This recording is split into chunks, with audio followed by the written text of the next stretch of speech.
Hello there, welcome to a quick video about the DSLR. So this video is going to go through start to finish things that you'll need to remember every single time that you film. Okay, so I've got the DSLR out, I've got a quick little scene set up, and I'm going to go through what you would need to do to make sure everything's okay before you start recording. I'm going to turn the camera on. I'm going to remember that I can zoom in and out with this dial, and I can refocus with this dial as long as I'm in manual focus mode.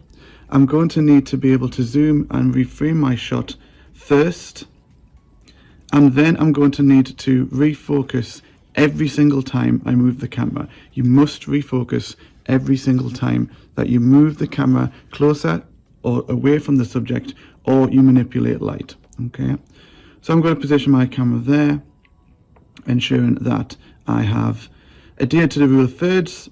I've used a grid to help me with this, and I have refocused. Also got a decent amount of headroom, and the eye line is roughly 1/3 of the way down the screen. Okay, in order to set up low key lighting, I've already got some face shadows, I've already got some contours.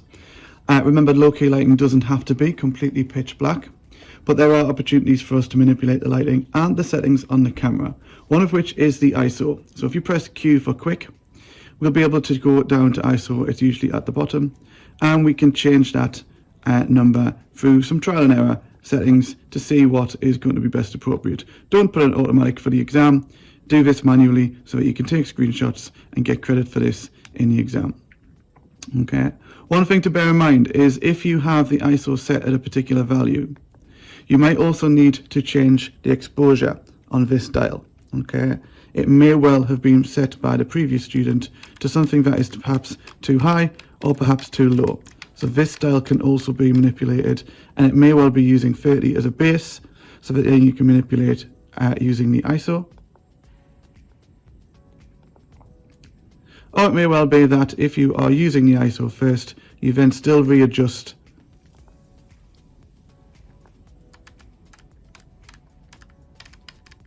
accordingly. Already, in terms of using the ISO only, we've been able to change the degree to which light is coming into the camera using the ISO and the exposure without even bringing in a light source yet. So I'm going to bring that in now. I'm going to turn the light on. I'm going to put that on the side of my protagonist, and I'm certainly overexposed now. Okay, so I'm going to have to readjust my settings. Perhaps again the exposure may well allow me to do this. So I'm using the dial at this stage.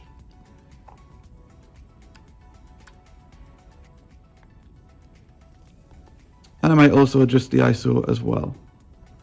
This will be trial and error, and it will depend on the degree to which you would like shadows on your face. One final thing is, before I press record, I am going to refocus this because he was a little bit out of focus and blurry. There you go.